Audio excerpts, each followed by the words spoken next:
Niining ikaunom kaadlaw sa ato ang pagmamalandong sa kaagi sa kaluwasan nga gihatod sa Dios kanato.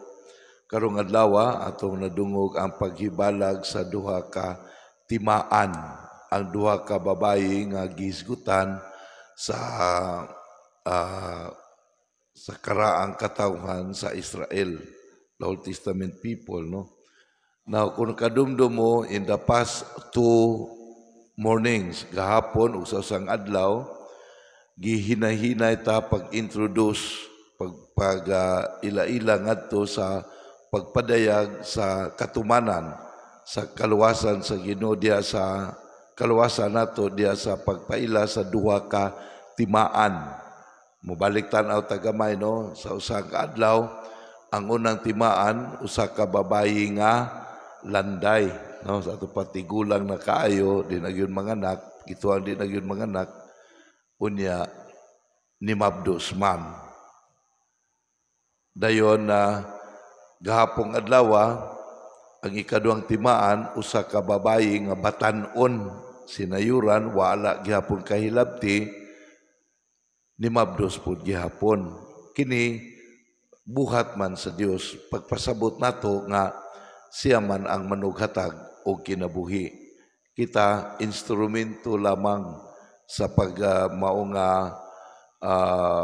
pagpaambit sa kinabuhi sa Dios dinhi kanato, kay di man makita ang kinabuhi mo na kita mo yang gigamit nga mo mag-influencing sa mao nga kinabuhi. Munang gahapong adlaw mga isuon ato nga nadungog nga human sa unom ka bulan nga pagmabdos sa nganlag babae nga tigulang nga si Isabel, mo na gipahibalo pod ang anghel nga sa usa ka batan-on. Unya karon giulagwayan ta nga kining mao nga batan-on nga nahimong inahan nga nganlag Maria miadto sa usa ka lungsod sa Judea. Ang iyang gibuhat pagbisita kang Isabel. Now, kining duha ka, kaning panaghibalag sa duha ka inahan mison, dili ni siya ordinaryo nga panaghibalag. Kundili, this is a confirmation, no, pagmatuod. So matag usa kanila nagmatuod sa dakong buhat sa Dios dina kanila. Unya, kini sila mo'y nahimong timaan alang sa tanang katawhan. Nato bitaw ning nadungog, no? Nadungog nato sa dialogue nila nga diin ato nadungog nga si Isabel sa dakong kalipay iyang giingnan ang mahal nga inahan ang Birhen Maria nga bulahan ka sa tanang babayi, no? Yan napilian ka kaysa imong pagpangumusta kanako miulpot ang bata nga akong gisabak. So dahil dapita mga igsoon ang confirmation, pero dili ni makitaan kung walay pagtuo. Mabitanag, it is only in faith that we can see beyond the sensible reality and world.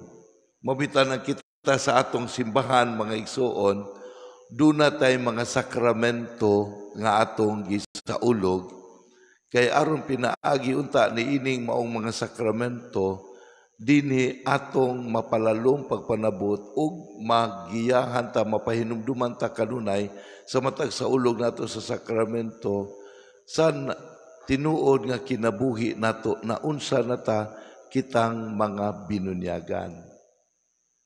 Mabitaw na dako kaayo ni siya nga trabaho unon sa ato ang panahon ron, kay wako kahibalo og ang pagsaulog nato sa sakramento naabag kita sa tinuod nga mithi niini.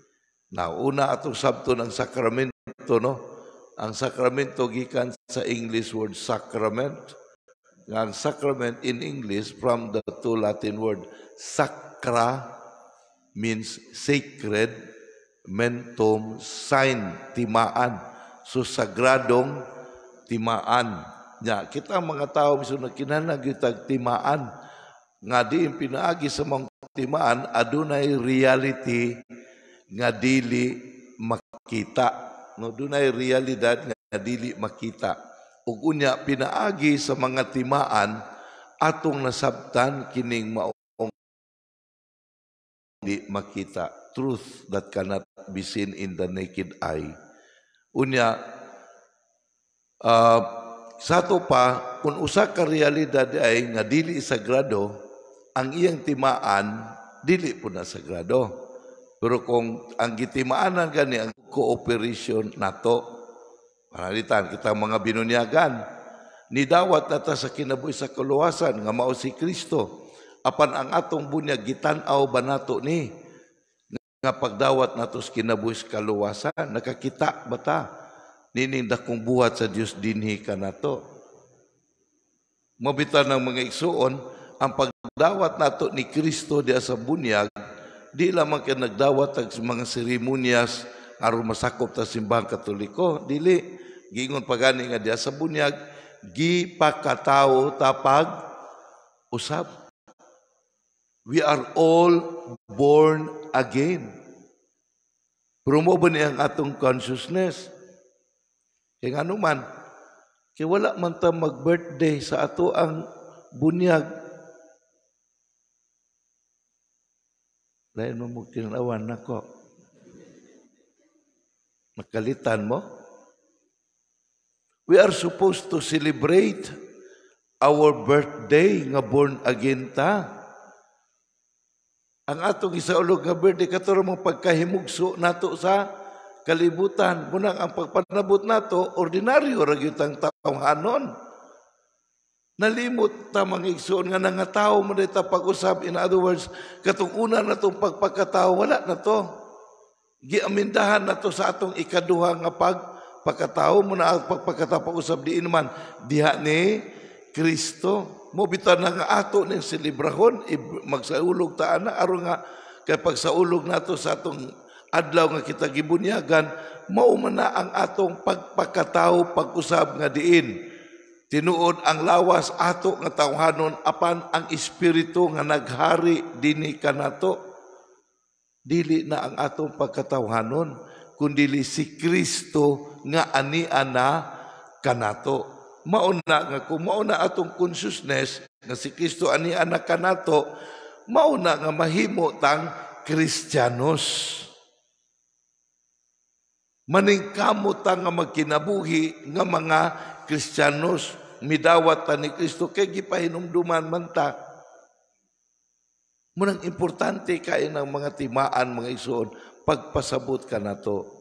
Mobita na diya sa bunyag ginaingon nga midawat ta sa gasa sa pagtuo, the gift of faith. Kay mo na gipadawat sa atong mga ginikanan panahon kita gibunyagan o kamo po mga ginikanan nga nagpabunyag mausob unta kana ang inyong consciousness nga gihatag sa inyong anak nga inyong gipabunyagan nga inyong gihatagan sa gasa sa pagtuo. Unsa pagtuo ha?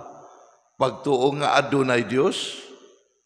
Pagtuo nga si Jesucristo ang gidawat ato sa bunyag mao ang katumanan sa iyang gisaad nga kaluwasan nato tanan. Mobita ng atong pagka-born again mga igsoon, dili lamang simple nga mipahinumdon ta nakadawat ang kinabuhi sa Dios kundi dili labaw sa tanan.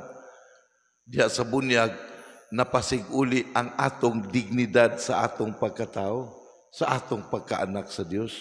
Mobita na diya sa bunyag giinanta nga kining inyong ginikanan no og nangugos inundan kining inyong anak nga nabunyagan na tao na pag-usab diya sa bunyag gitawag na siya karon nga anak sa Dios kaysa pagkatinuod anak man siya kaniya. Wala mo hunong diya ningon pagyud og dinha sa simbahan magtawag siya sa Dios og iyang amahan. Maubitaw na nga kita mag-ampo tag amahan namo.